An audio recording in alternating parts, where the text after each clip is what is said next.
Christian Vale's apartment smelled of metal, old rain, and something else, something faint and rotting. The air was heavy, like the walls were closing in. It was 3:17 a.m. again, the time Christian dreaded more than death. His apartment, lined with silent monitors, seemed alive in the dark. No light came from outside, no sound from the street, just the hum of machines and the sickening stillness. He hadn't slept properly in days.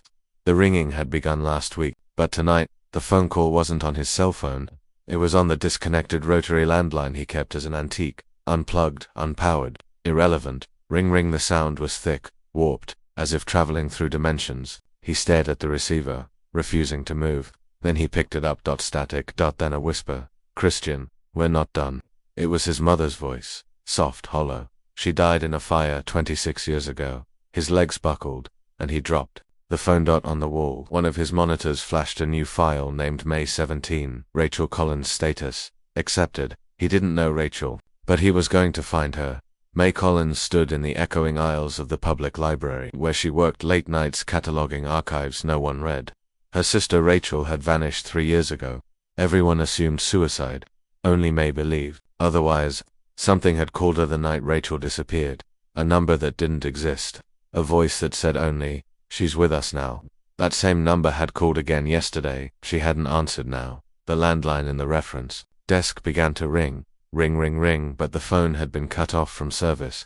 2 years ago. Her hand trembled as she picked it up. Her sister's voice whispered on the other end, gurgling and wet. "He knows now." It started again. "Tell them." "Tell who?" May whispered back, but the voice was gone.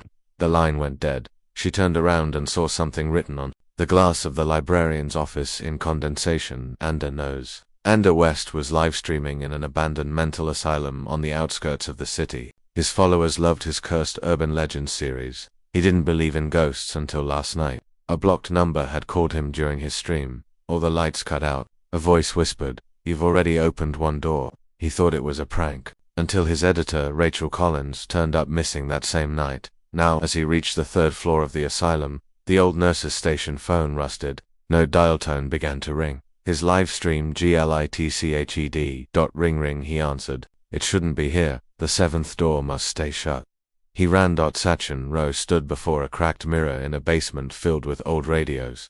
He wasn't an engineer anymore. He hunted frequencies, cursed signals. Years ago, a girl from his neighborhood vanished after claiming a ghost was calling her. Sachin was the last person she spoke to. Her final voicemail, static, and then a word he couldn't explain. Vashir. He'd traced the frequency back to a closed loop in a no-condemned asylum. Tonight, he sat with a cracked receiver, a frequency scanner, and a notebook filled with old numbers. The scanner beeped. A signal was coming through. A voice for have heard. 3 must remain. Then, silence. But Sachin's mirror had fogged up. In the center, in a child's handwriting. Christian, May, Ander Sachin. Then the words began to drip in black. Which one breaks first? The 4 met through sheer desperation. Christian tracked May. May reached out to Ander, and Ander knew about Sachin from a live stream comment. The curse connected them all. The phone call wasn't just calling, it was selecting. They gathered in Christian's apartment, phones off, no internet, all clocks covered, but it was still 3:17 a.m. when the ringing returned. The walls vibrated, blood leaked from the power outlets. Christian screamed, remembering something, a game he played with his sister in the basement of their childhood home. The call game. You dial a 7-digit number on a toy phone, and if you hear that voice, you must never hang up until it says your name. He had hung up.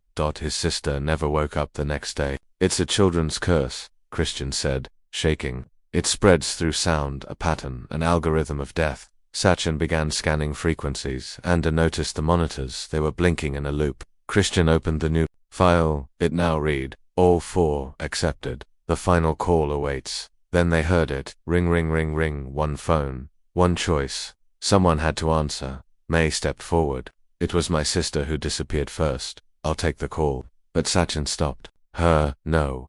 It's a trap. It's waiting for the weakest mind." "Too late," she answered. The voice was not Rachel. It was herself, screaming, "You let me die. You let them take me. You were too scared to answer." The voice became a chant, and then a scream. May collapsed. Her eyes turned black. Her mouth opened, and from it came a sound, not human. A dial tone.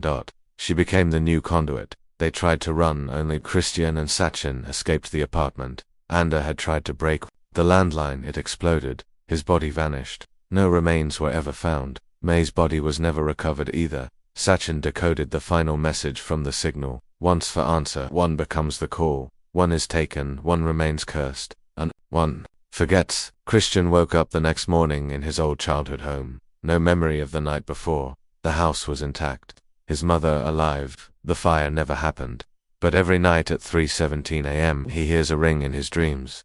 Far away, Sachin listens to the signal repeat, "You're next."